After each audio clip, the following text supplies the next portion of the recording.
दरम्यान एक मोठी बातमी आपल्यापर्यंत पोहोचते। दादा भुसेंकडून मानहानीचा खटला मागे घेण्यात आलेला आहे। संजय राऊतांना या क्षणी सगळ्यात मोठा दिलासा मिळालाय। या क्षणाची सगळ्यात मोठी आणि महत्त्वाची बातमी आपण बघतोय। संजय राऊतांना सगळ्यात मोठा दिलासा। मंत्री दादा भुसे यांच्याकडनं मानहानीचा खटला मागे घेण्यात आलेला आहे।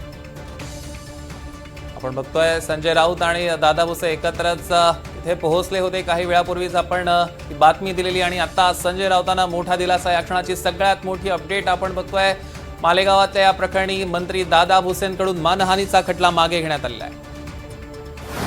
नाही, ज्यांच्यामुळे विषय निर्माण झाला तेही आमच्यात राहिलेले नाही, तेही सत्ता पक्षात गेलेले आहेत। आता त्यांचं त्याने पाहावं या मताचा मी आहे। दादा भुसे यांनी अत्यंत पेसफुली हा विषय संपवण्यासाठी सहकार्य केलं, ही चांगली आनंदाची गोष्ट आहे। म्हणजे दादांचे आणि आमचे जे पूर्वीचे नातेसंबंध आहेत ते इथे कामी आले आणि माझ्या तब्येतीमुळे मला आता फार धावपळ अशी इथे लांब करता येत नाही, कारखाना येता येत नाही। जे घडलंय ते उत्तम घडलंय। राजकारणामध्ये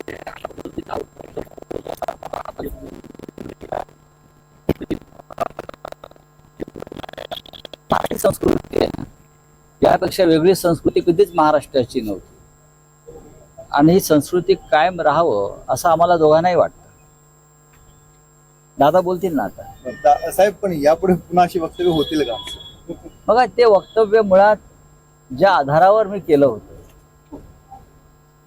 तो आधार जो आहे ज्यांनी निर्माण केला होता त्याने आता त्या संदर्भात काय ते पाहावं। मला असं वाटलं की माझ्याकडून चुकीच्या आधारावर मी वक्तव्य केलं असं मला नंतर लक्षात आलं आणि ज्यांनी ते समोर आणलं ते आता स्वतःच दूर गेलेले आहेत। त्याच्यामुळे मी कशा करता या विषयावर दादांशी भांडू, हा माझा सरळ मुद्दा आहे। ज्यांना भांडायचं असेल ते भांडतील किंवा लढतील। कुठे प्रकरण सत्ता पक्षामध्ये तेही गेलेले आहेत, दादा स्वतः मंत्री आहेत। दरम्यान आपण बघतोय की मंत्री दादा भुसेंकडून मानहानीचा खटला मागे घेण्यात आला आणि आपण संजय राऊतांची प्रतिक्रिया सुद्धा बघितलेली आहे। त्यांना मोठा अर्थात दिलासा मिळालेला आहे आणि माझं थेट भांडण नव्हतं, चुकीच्या आधारावर मला जी माहिती मिळाली होती त्या आधारावर मी बोललो, त्या आधारावर मी हे वक्तव्य केलं असं संजय राऊतांनी स्पष्ट केलेलं आहे। आणि त्यानंतर आता अखेर मंत्री दादा भुसे यांच्याकडनं मानहानीचा खटला मागे घेण्यात आला। ते नेमकं काय म्हटलेलं आहे बघूया। साखर कारखान्यामध्ये मंत्री दादा भुसे यांनी 178चा घोटाळा केला अशा आशयाची बातमी दैनिक सामनामध्ये माननीय संजय राऊत साहेबांच्या माध्यमातून छापून आलेली।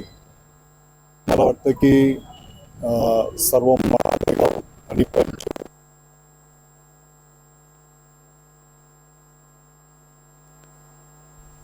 गिरणा सहकारी साखर कारखाना DRT कोडच्या माध्यमातून विक्रीला जेव्हा निघाला होता तर त्या काळामध्ये साधारणतः एक 11,000च्या आसपास सभासद शेतकऱ्यांनी एकत्र येऊन हा कारखाना परत एकदा याच तालुक्याच्या शेतकऱ्यांच्या मालकीचा राहिला पाहिजे म्हणून साधारणपणे 1100 रुपयाच्या पटीमध्ये शेअर्स उभे केले होते।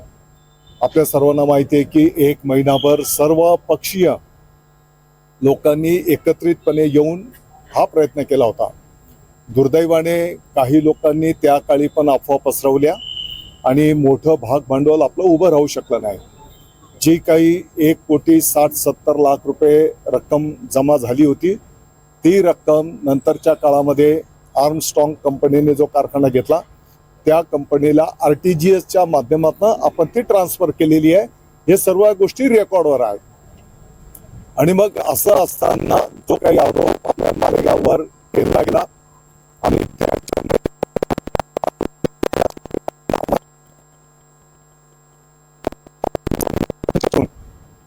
मग एकतर हे शब्द मागे घ्यावेत अशा प्रकारचे भावना आम्ही माननीय राऊत साहेबांकडे व्यक्त केलेली, तसं त्यांना नोटीस दिली होती आणि तसं भूमिका त्यांनी न घेतल्याच्यामुळे मग या ठिकाणी खटला दाखल केलेला होता।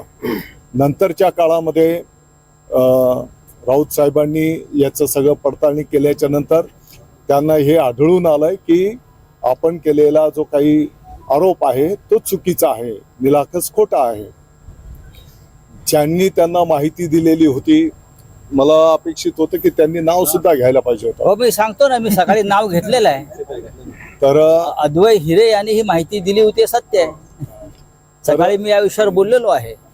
तर त्या खोट्या माहितीच्या आधारावर त्यांनी ते आरोप केलेले होते आणि मग त्यांनी आत्ताच्या घडीला मालेगावच्या शेतकऱ्यांची, नागरिकांची, सभासदांची दिलगिरी माफी मागितलेली आहे आणि म्हणून त्यांच्या तब्येतीचाही विषय आहे.